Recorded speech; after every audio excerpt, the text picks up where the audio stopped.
Welcome back, everybody. Welcome back to the Canyon. Welcome back to another installment of the King from the Workbench series, Volume 57, Episode 2. If you watched Episode 1, and if you're just here for Episode 2 and you never watched Episode 1, go back and watch Episode 1. At the end of that episode, you may recall me saying, I'm not doing nothing. I'm not touching this thing until we come back to do this. And you know what I didn't do? I didn't touch this thing. In this installment, I love that this is what I want to see in every time I set one up. I want that thing to be loose. We have no Panhard bar, no Panhard attachment. We have a number, and there are others. I haven't even dug the bins to find them all. We are going to make our very best effort. We might fit shocks to it. I've definitely got some 90s. Yes. I've got some 90s. Are they reduced? They are. I've got some Traxxas GTS that I've already taken to the lathe and roughly turn the little land so that they fit. I was not prepared so that they fit. Just deluxe springs. They go like that. You just put a cup on it. It's one of my favorites. I like the GTS with the small spring because then it's just the same size all the way down. They work nice. They look nice. Everything's great. I'll pick out spring cups and all that whatnot.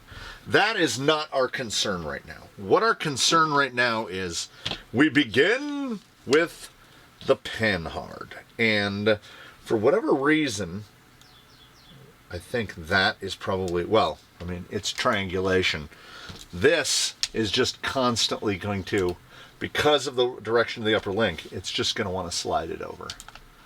So we do this via rulers. The rear is sitting, if I didn't get those rear links the exact same length, I got really, really close. Now, I almost made a capital error, which is you need to, before you do any of this, you really want to set it while it's approximating ride height. That's still a little bit low. I need something shimmy. And something shimmy. Let's grab some of our, that's about right. That's about right. Now, we're going to want to, it's a lot easier to pull to position when we're not flopping around.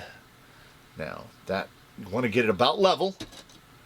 Grab a short ruler, and we're going to eyeball. We go from the side of the rail to the kingpin. That is basically 40 on that side, and that is basically, that's about 42 on that side. So we come over a little bit like that.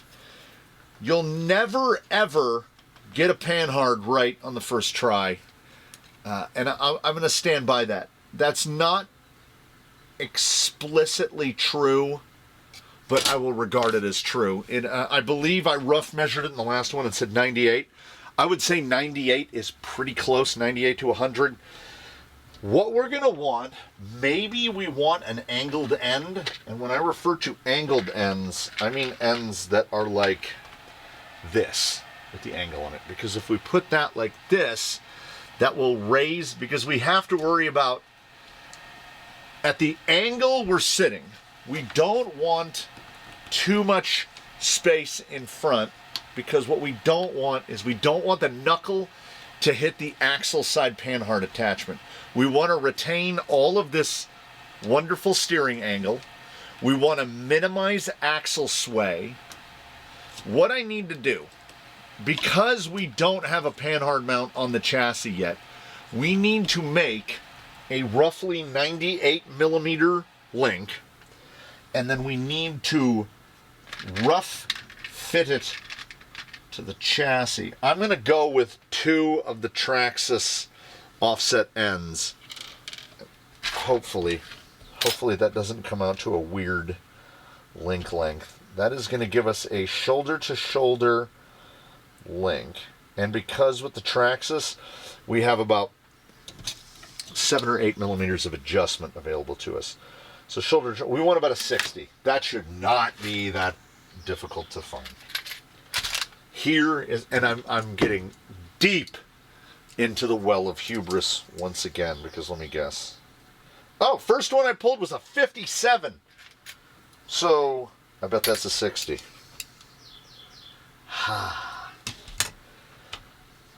Something tells me today's going to be a day. I have positive feelings based on nothing.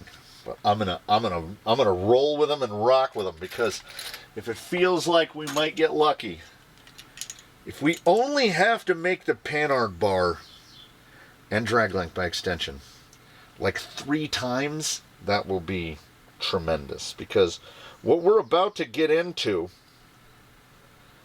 is variable hell. We're going to get into an instance where, because what you have to take into account, the servo is going to mount right here. We can have the give me a horn.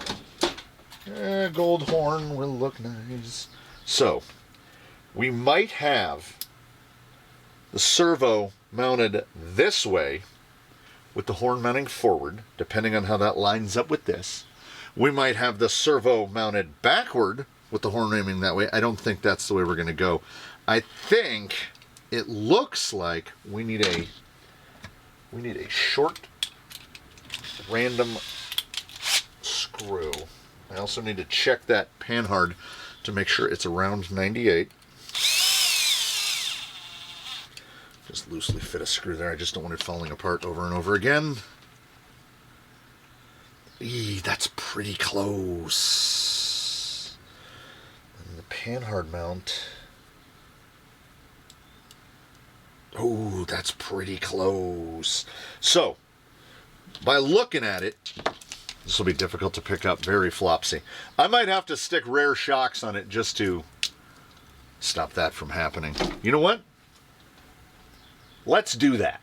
I generally like to start with Deluxe 0.8 pound for Dravtech and adjust from there. 16 or 18. 18 for sure. Maybe a 20. 20. A couple of 20s. And then for the bottom, we probably want 14s or 16s. 14 should be good. I just want the rear end to stop fighting us as much as it is, just to make things easier on myself. We can also, while we're at it, remove all the wheels. We're going to go to the upper position. Most times when you're operating with regular element geometry, more often than not, you're mounting the shock to the lower point and just leaving this point alone in the rear. In the front, you basically have to run to that top position if you're still employing the BTA, because otherwise the behind the axle, and we don't mean behind the axle in the terms of the servo is behind the axle. We mean that the tie rod is behind the axle. It must be accounted for. So if you mount the shocks to the lower position, you are going to limit your steering, and the kind of a big part of the point of going to the steering this way, going behind the axle, is for clearances. Okay, we got it probably right there. This is all guesstimate. It doesn't matter. This is wholly untuned. We just want it to stop falling apart. So we'll get this rear together. So this is really just for convenience. We make a guess, and again, 9 times out of 10, unless there's some severe binding that occurs, this is probably how the ghost ride will go. We pick a completely random shock position, which looks like it's going to hold the axle about right.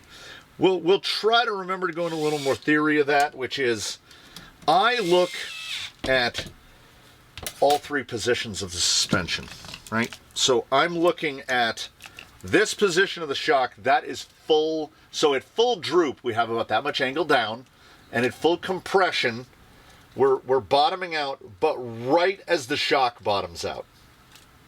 So in moving these hole positions, the more you lay the shock down, the more it softens the effective rate. The more you stand it up, then it gets closer to its effective rate. A shock does not know if it's leaning down forward or leaning backward. None of that matters. It just knows that like this 0.8 with that amount of laydown, which is probably right around 45 degrees, it's going to soften the rate by, I want to say it's around 40%. So they're acting quite, so I think more like in terms of a half a pound an inch rate. It feels pretty good, but it feels a little quick. Meaning we might want to go up in spring, we might want to go up in oil, but all of those are decisions that will be made later. For certainly. It's occurring to me now. I've got to put the other two shocks together because I'm looking at where the axle wants to sway, right? And we look real good right here. Most chassis-mounted steering suspensions which operate at Panhard, the suspension is going to kind of move in a soft S. I don't know how well it will translate right now as we pick it up. So watch the chassis. Goes over and then back. I'm not Ouija boarding this. It goes off to that side, and now I'm going to exaggerate it. As it drooping, it goes this way, and then it goes back the other way. And that's triangles. That's triangles playing with other triangles. So I realize now, if I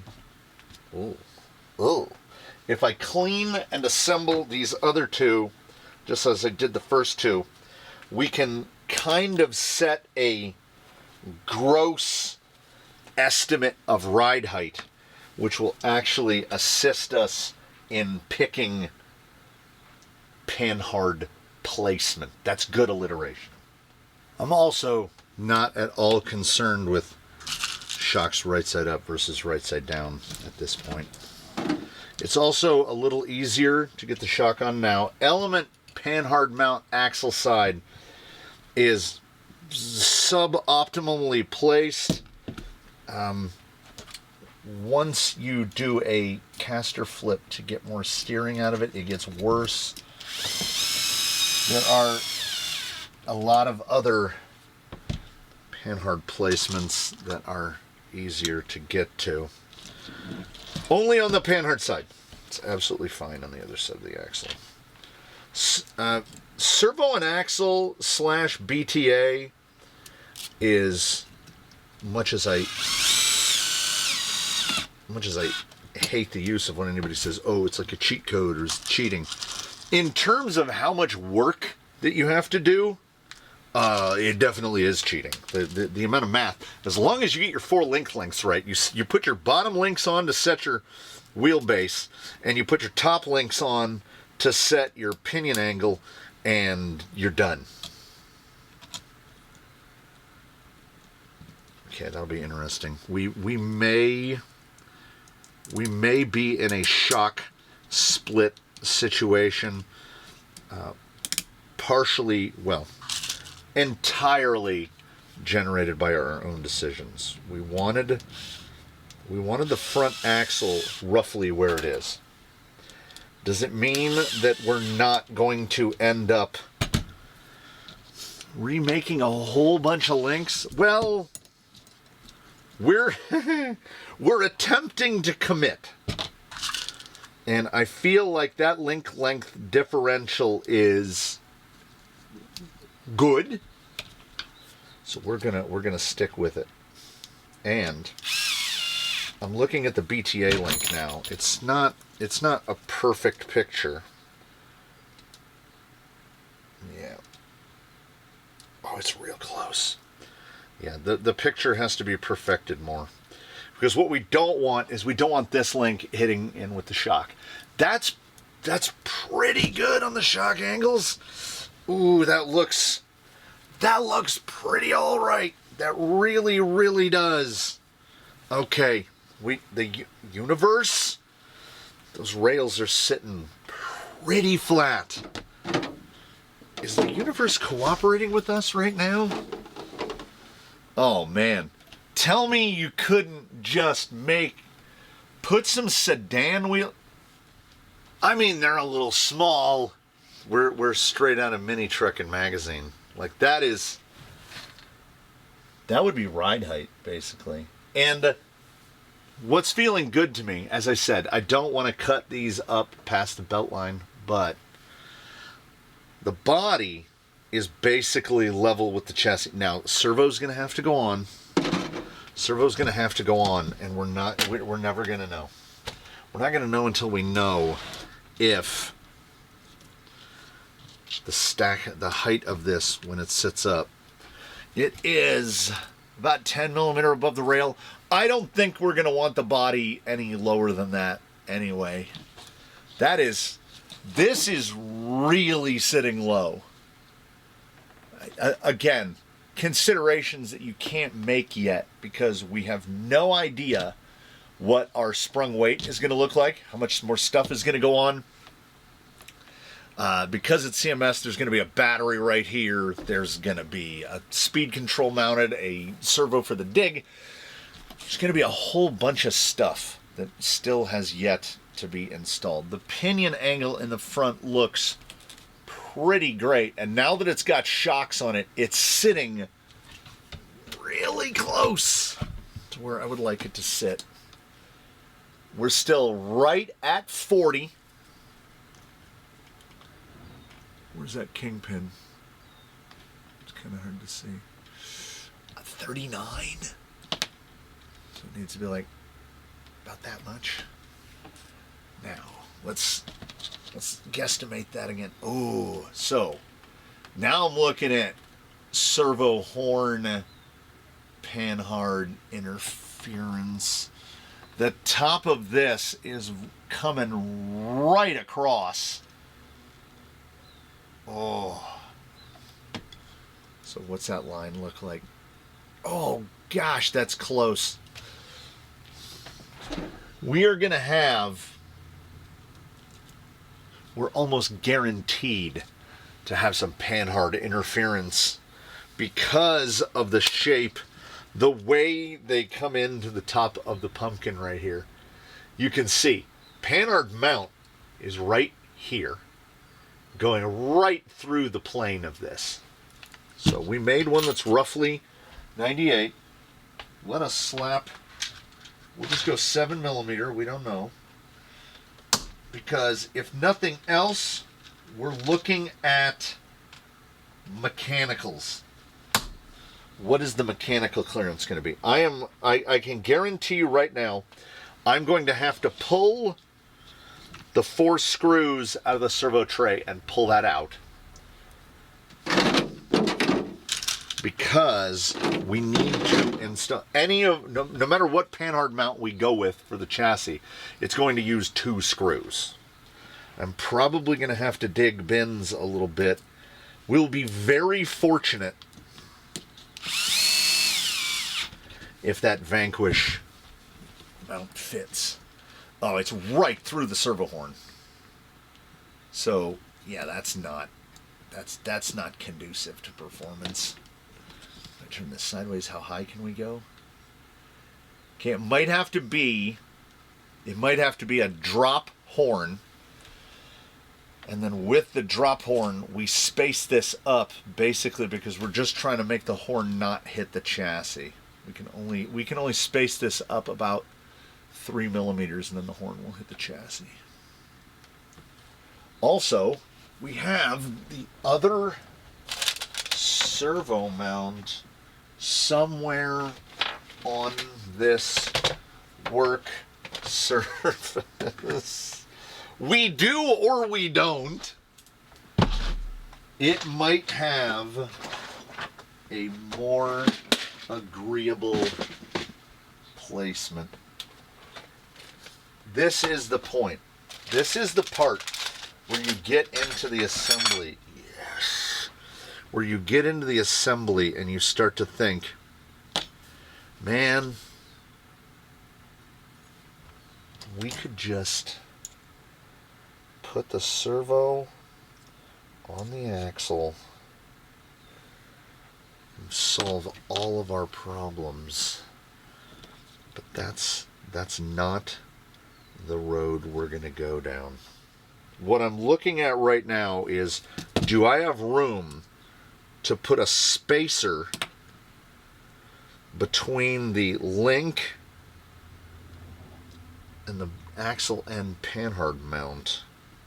And the answer is not really. We will be taking away steering. We've got a physical limit there hitting the shock, and we've got a physical limit there hitting the shock. And it looks like more than I would like.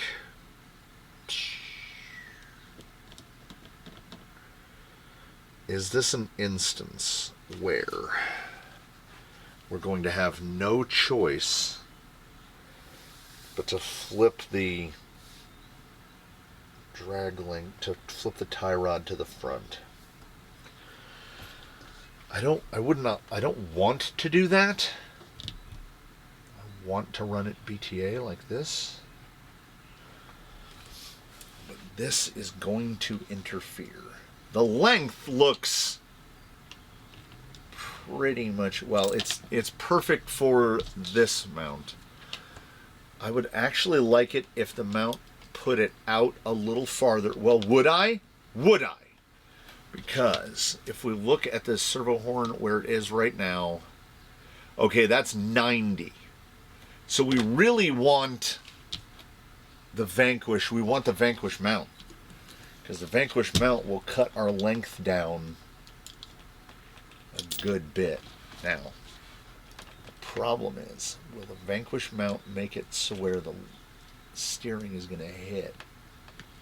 And we can test that very rudimentarily. That's an 8.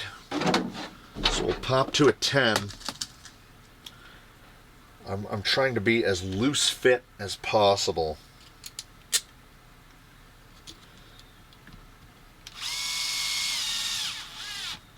Okay, let's get that bend that up into position. Does it clear? Does it clear? We will have to trim the chassis a tiny bit, little notch at the back, to clear the Panhard mount. But if we get this loosely, we need to see 40 millimeter. You're gonna have to keep checking your measurements over and over and over again. It gets a little tiring. We're right at 40, maybe a little bit under. So now we're at 93.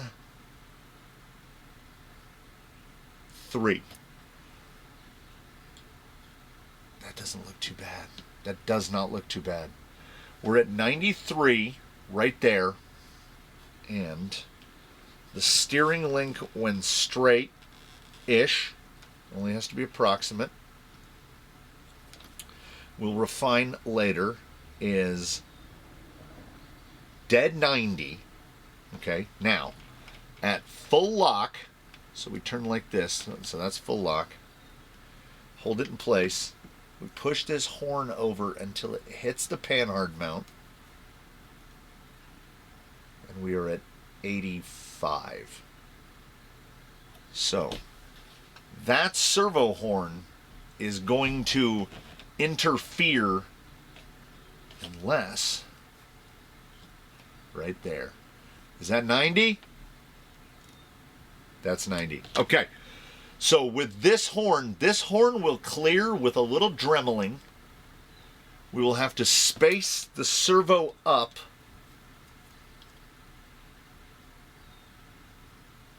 2 millimeters, 2 to 3 millimeters, and it's gonna be fairly critical in that spacing. Too much, and the horn, well, we can grind some off the back of the horn.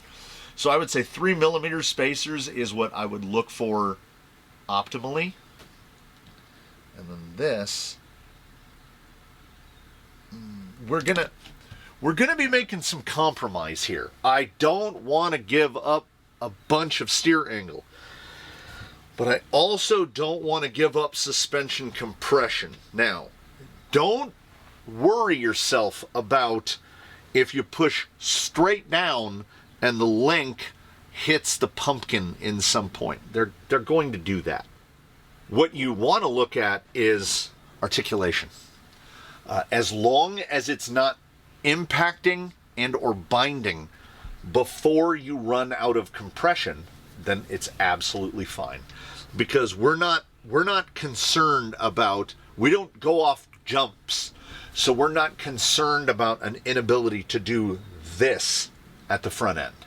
Because the front end doesn't need to do that. It needs to do this. As long as you have a full articulation at both ends, then you're good. Also, you might run into a situation, and this is fairly common, you might run into a situation where you have too much articulation at either end and you find yourself limiting it. Okay, that's a 58. I thought the first one I pulled out was a 55, because that is indeed what I need now. 50. I'll find it. I'll find it. So I successfully got this Panhard to 93, and I feel like, so this is Panhard number 2, and I feel like it is definitely not Panhard number the last. It did occur to me we can go to a ball end, like a blitz end, and that will save us a little bit of space. Yeah, it's just right dead in to the axle. So we can throw a screw in it and we can find out. This is as rough as you can possibly get. You're still going to get some weird suspension movement because the drag link and the Panhard operate together. That would be great. Like, it sits static, but that is just fully involved. How parallel is it to the axle? It's perfectly parallel to the axle. Dang it. So, this side would absolutely fine. This side, absolutely nothing. We have no compression on this side because it's just right into it. Oh, these are the inevitabilities. This is what happens. So, as much as I do not like to use a bent link, well, first let's try flipping this end over, and I'm pretty sure I have this rod as tight as it'll go. This is not the final link, I can guarantee it. Okay, can we get a little more out of it? Yes. Okay. Yeah, there's actually a little bit of compression now. It's killing me how perfectly straight that is. So we have to make a decision. We can come down on pinion angle a little bit by making the front upper shorter. We need to make the front upper about a millimeter and a half shorter. That is going to have an enormous impact because it's going to clock the whole pumpkin back more. Now, I don't want to, it does not have near the amount of caster that I would like it to. We're going to have to remake. I'm trying to convince myself that we're not going to have to remake every front link. But you got to get it correct now. Is this guy dialed all the way in? Yeah, it is. All right. Front link comes out. Or Alternately, we go to the next hole back. If that works in that hole, oh, come on, universe, help us out. Help us out. We're being good. We're doing that which is asked of us. Ooh, we will have a slight pinion limitation, methinks, because now that screw and the pinion gear may well try to occupy the same place in time and space. But because it's just a 3 gear, that's a 56. So say we're running a 12. 56 divided by 12 times 3.75. Wait. 56 divided by 12. 4.66 repeating infinitely. 4.67. 4.67 times 2.6 is 12.14 at the gearbox. That's pretty good. 12.14 times 3.75. That's 45.5 to 1. And we can go lower. We can go to a 10 even. So I don't think we would conceivably be running anything bigger than a 12. So we're conditionally okay. So that clocked that pumpkin back, which also gave us more caster, which also gives us very nearly full compression on this side. Where do we get the bind? We need, if we can, and we can't, also that clock, we got full steer. Hear that nice clack? That's all the way in. So we can, optimally, we would want this spaced forward about, 2 millimeters? Or alternately, the Panhard mount spaced back. But you can see it kind of. Now, can we manipulate that even further? I still think the biggest single issue that we're going to have is getting that the chassis side Panhard mount is super specific. Generally, they're chosen by design. I think it needs to be that one. I can drill and tap hole. Oh, hold on. We might end up. How much adjustment is that? How much adjustment is that? We might end up on the aluminum because I can drill it and tap it, and then we can get that Panhard mount wherever we want. If it's not fully parallel to the axle, I will sacrifice that. I will sacrifice that in exchange for full articulation. That's a trade I'm willing to make. This is a little narrower. The alloy one is a little narrower than the plastic. I'm trying to think of who else has an axle, a chassis mount for the steering that isn't wonky. Okay, at this setup it looks like it will only slide forward.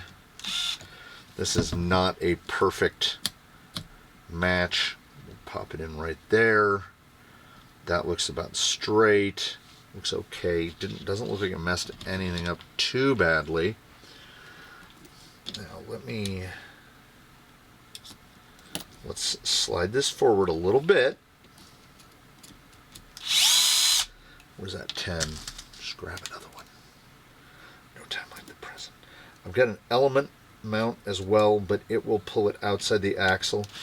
I think that this 93, I feel like the 93 is kind of where we want to be.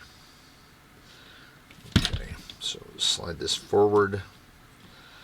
That is going to put the servo really far forward, but that is not a huge concern for us because the fan chose the chat selected body is very long relative to the length of this thing. Okay, so that's sitting like that.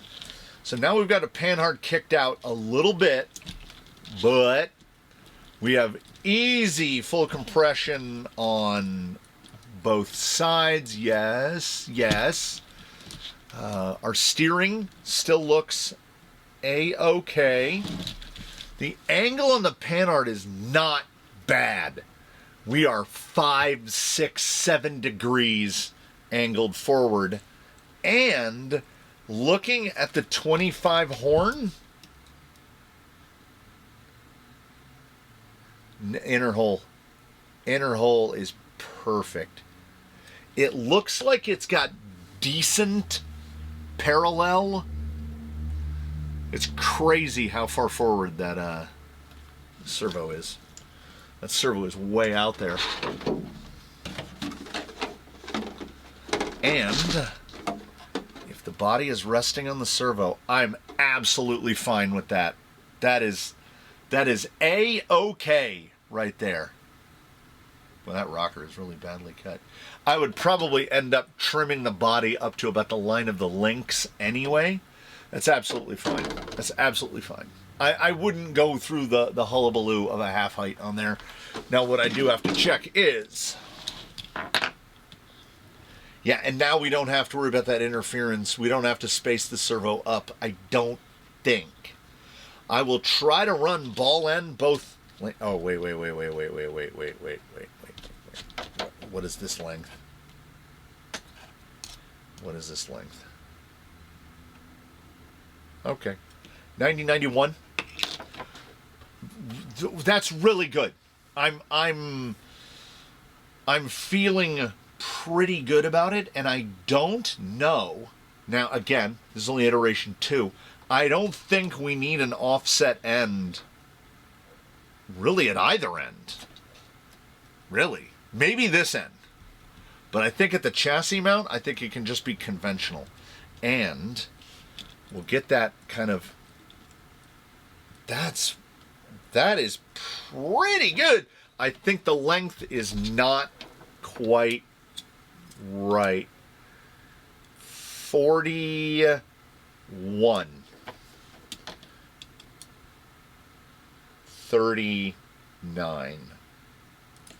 So we actually need it to be about 1 millimeter longer than it is. Well, because of triangles, because we're adjusting a hypotenuse.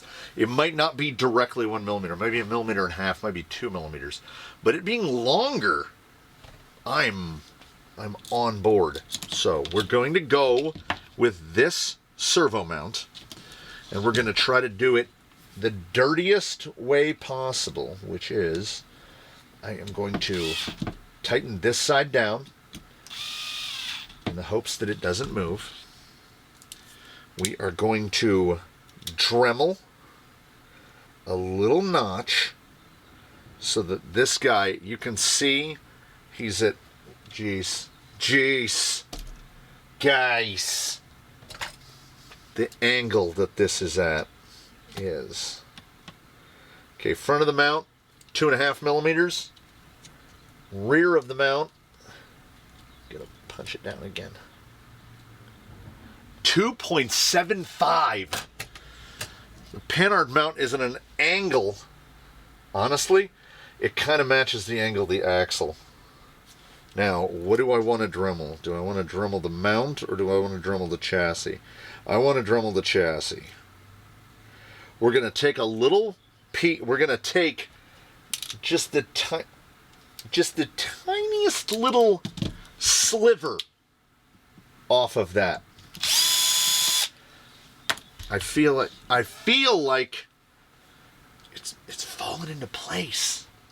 Optimally, I would also like to see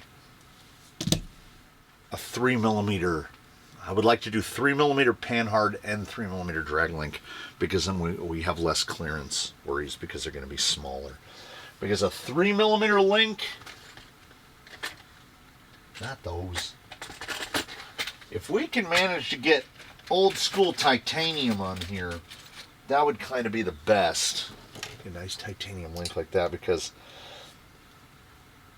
3.15 millimeters across the center, as opposed to the 5 millimeters. And as you saw, when we moved that one hole, all of a sudden now we have full, we can go full movement. I was going to drill straight through the mount, but instead I'm going to hope for the best, everybody. Punch, swing down, and did it move? No, it looks all right. Get ourselves a 2.5.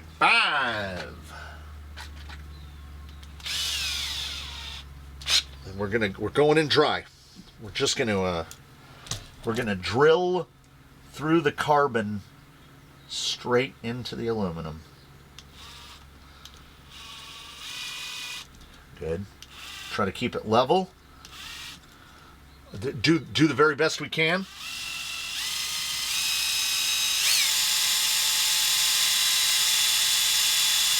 We got metal flake. Would have been better. Hey, perfect hand-holding position. Would have been a little better if we'd just squirted a little bit of juice. Don't brace it with your finger on the inside, because we are using a little bit of force. Boy, that was that aluminum was significantly thicker than I give it credit for. Now, we're gonna tap straight through both. We're gonna mash tap them together, but we're not going in dry on that. Mock blue goo is the choice. Get up in here. And here's why mock blue goo is the choice.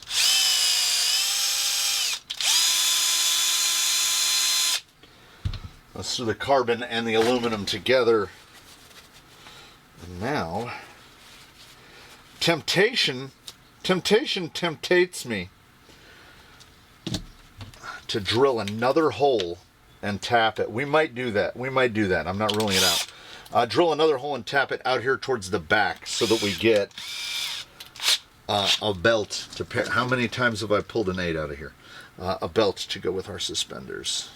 This should just, we just made it. That's going to hold nice and tight, and it looks like it's going to go right where we want it to go. What did I say? What length does this need to be? I said it needed to be about 1 millimeter longer, roughly. That's why optimally, in the choosing of optimal things, we would like to see a 3 millimeter turnbuckle. This link is, that's 93 millimeters. So we need to be about 94, and if we can find a longer, I might have it. I've managed to keep about 5 millimeters of thread. This is not an optimum situation, but this is very long. It's really a shame that the availability of turnbuckles is just not what it used to be. You used to be able to get them anywhere, whenever you wanted. Steel, titanium, you name it. And now titanium turnbuckles particularly becoming more difficult to find, I feel like all the time. So this is out. This is at 95, and it's one of the longer 3 millimeter ends that I've got. These are also not offset in any way. This is Panhard Iteration 3, and I can tell you right now, almost certainly not the last. This iteration, though, will allow us to determine the length. It's perfect. It's perfect. How much swing are we talking? Minimal. Honestly, this is why we only trust the ruler and not our eyes. It looks a little long. We're at 40, and we are at like 38, which would mean it's actually a little short. So that's really short. It doesn't need to be a turnbuckle for its whole life. A turnbuckle for setup is great. What I'm doing, I cycle it, and I want to feel where does it start to get resistance. Do we have pivot on the axle? Not really. This is solidly right in the middle of okay.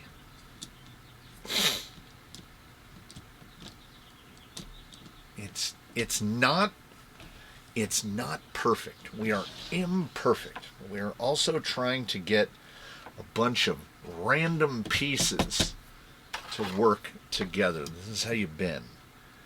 So that's a 55 shouldered. I might just have something 3 millimeter. So we've got a lot on hand, 30, 40, 45 shoulder to shoulder in both the 3 millimeter turnbuckle and 4 millimeter link, neither of which actively work. And it would honestly be better served if it's not a turnbuckle, because the turnbuckle piece right in the middle is right, it just kind of rides down the face of it. We need a skinny link. Yeah, we're gonna. Now what I'm looking at is, will we get interference? We've got to slap the servo down. Will we get interference at compression? Because we get it with the BTA. If we move the link in the front of the axle, because it might be what we have to do. Luckily, it doesn't really interfere with geometry. Yeah, we have no problems here. I can feel we get tension, and it's already polishing a little line from where the turnbuckly bit of the turnbuckle is rubbing. This side, bow, bow, bow, bow. It just goes all the way. This side, get tight, and it's right where it's running down that face right there. Oh, you can actually watch it deflect the turnbuckle out of the way. It's actually bending the link out of the way. It's genuinely closer than I thought it would be. Okay, before we mess with the back, before we mess with moving the link from the tie rod from back to front, let's look. Honestly, that's like 91, and this is, I think we came out right about 95. 4 millimeters, I can kind of live with it. As long as we get reasonably full throw. That's still 91. Okay. In case I'm doing the thing where I don't explain what's happening, is before you have your link attached, you take your ow. You look at your steering, right? So this will throw full this way at full droop, and it will throw this way at full droop. As we compress, we're hitting the shock because our geometry, the pumpkin angle is just altering ever so slightly, right? And it's altering enough to where I can see the tie rod hitting the back of the shock. Now, if I felt like we could get away with it, we could swap to a longer rod end. These are the very short Traxxas rod ends. It might just be a matter of 2 millimeters longer, 3 millimeters longer. They are drooping pretty evenly.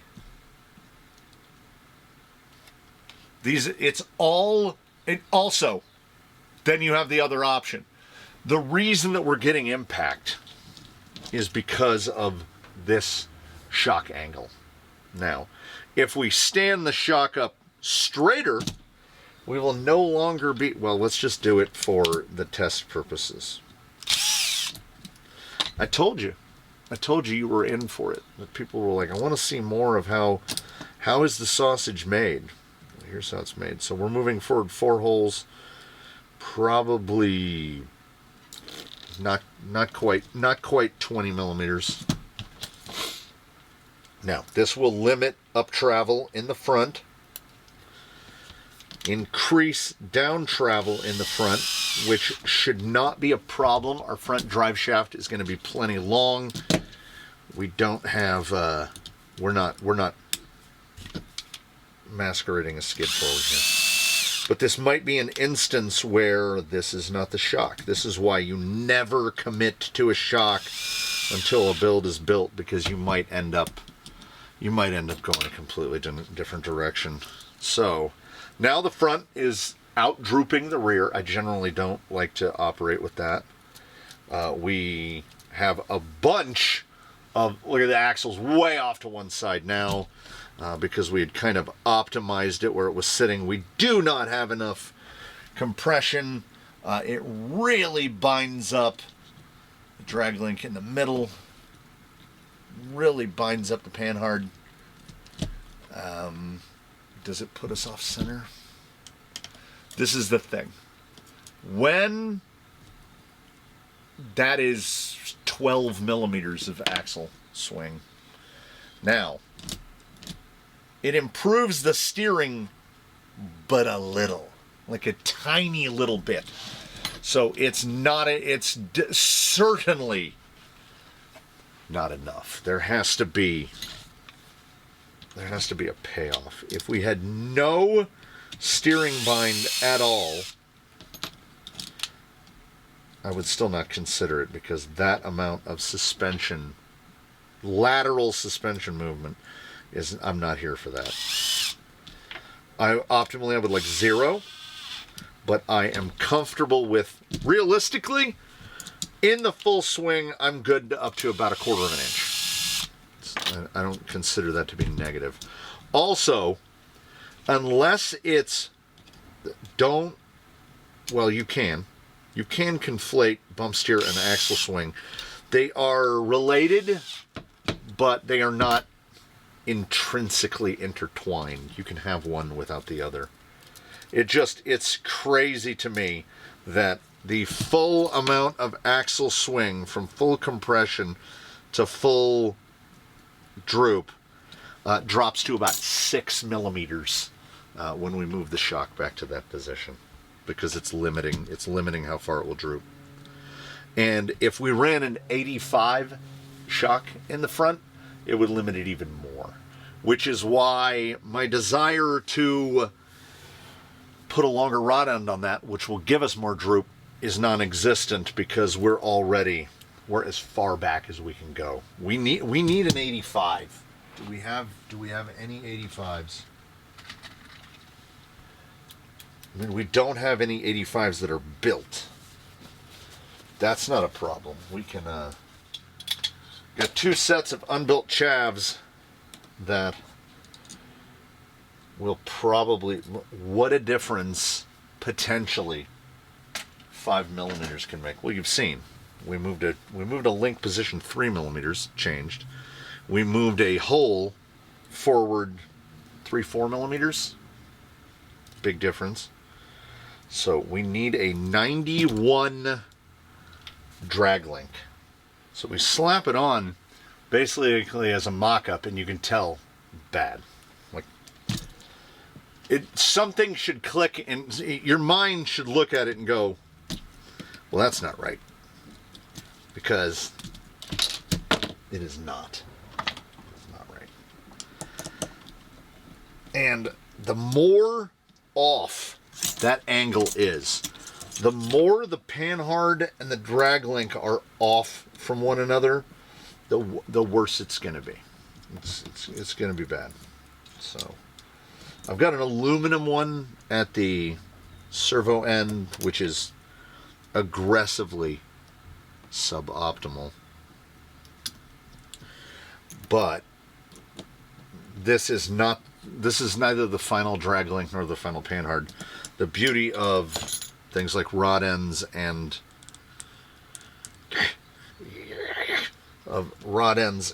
hollow balls or ball studs like this is you can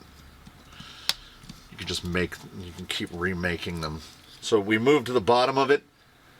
We are much closer, and we have no bump steer. We still have about that 6 millimeters of sway. We have full compression.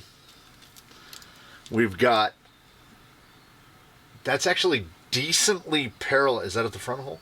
That is decently parallel at the front hole. It's not perfectly parallel to the axle. You can see they're kind of off a little. This will impact like the swing of the axle and potentially might dial a little bump steer into it. Again, because we're not using any part designed to go with any other part, and we didn't go full into like a different axle, a different housing with a different upper link mount point could change everything. 10, like say 10 Pro axle, because the front upper link mount point's way over here. I don't know. We, as a collective, will never know, because this was built to be like this. I don't see any gross interferences.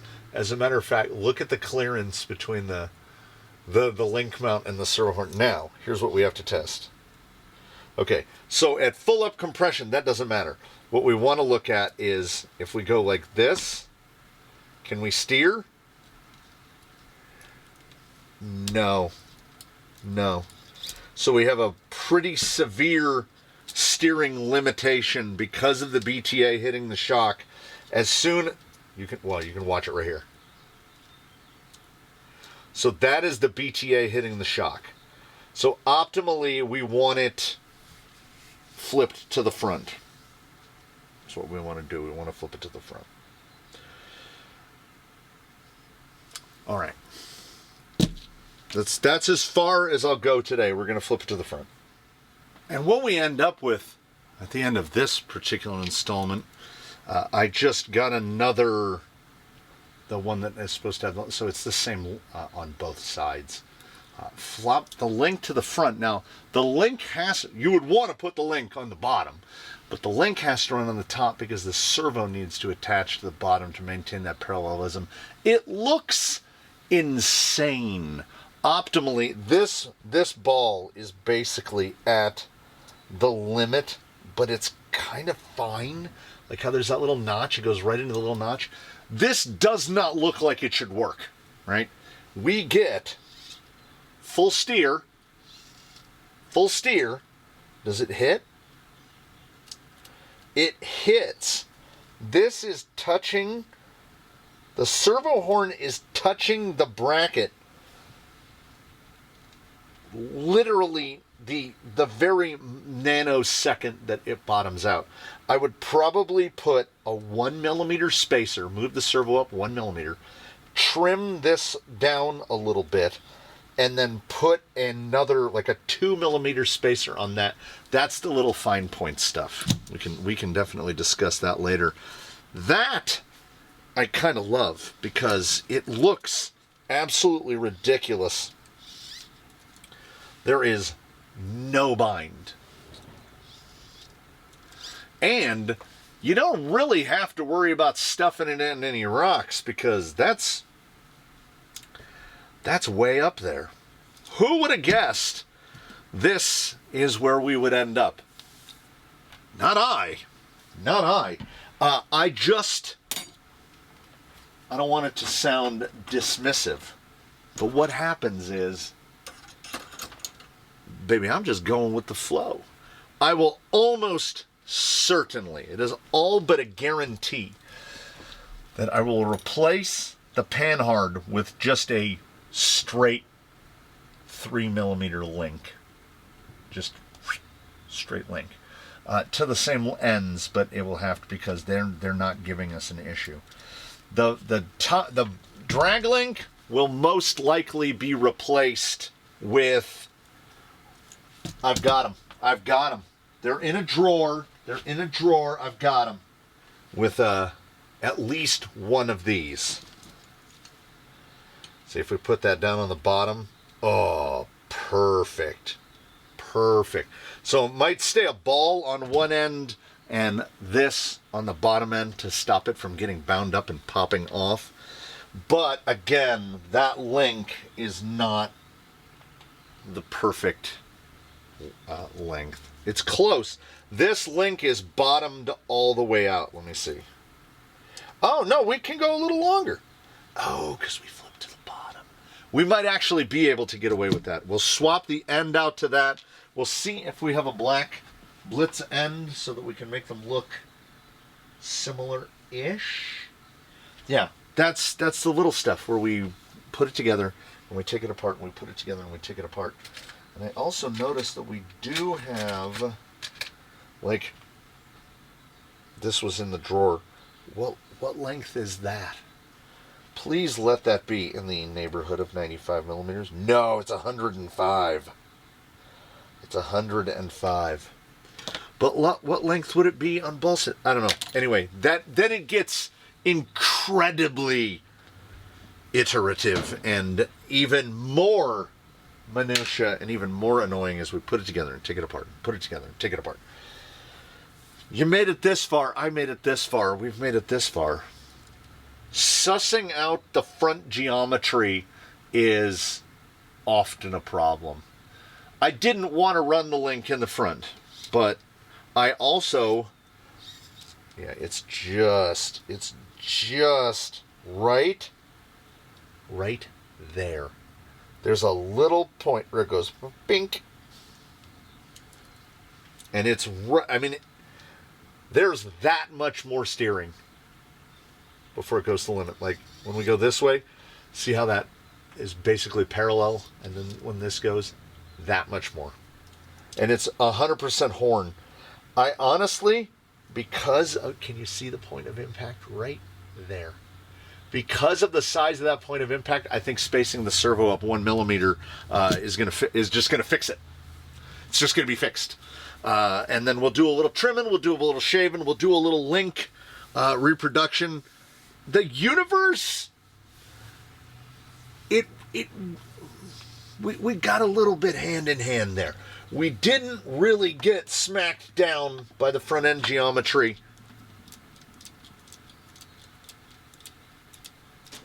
Oh.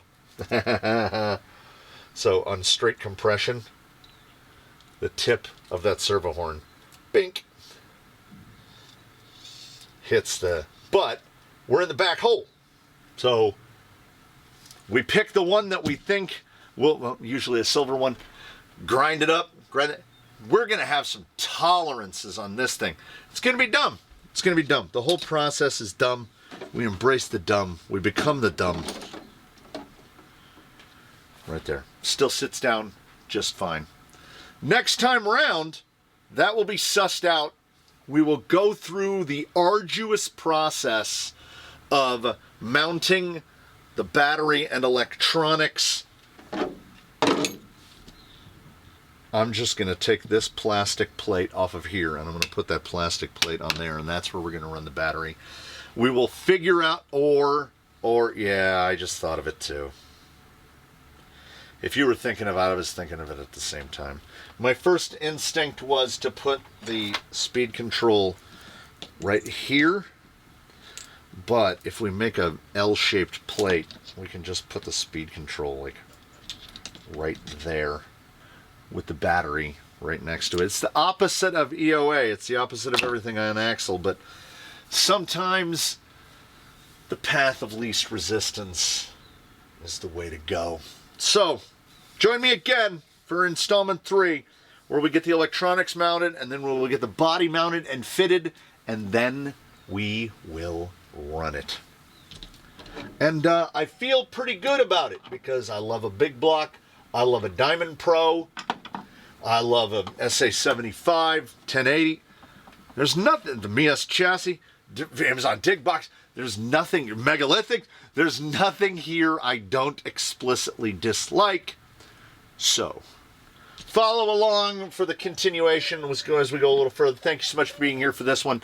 In between now and when we meet again, please one and all, do your very best. Have a good one, everybody. We will see you again here from the canyon with more of this, more of that, more of the other thing. You know how it goes. Had a good one today. Looking forward to a good one tomorrow.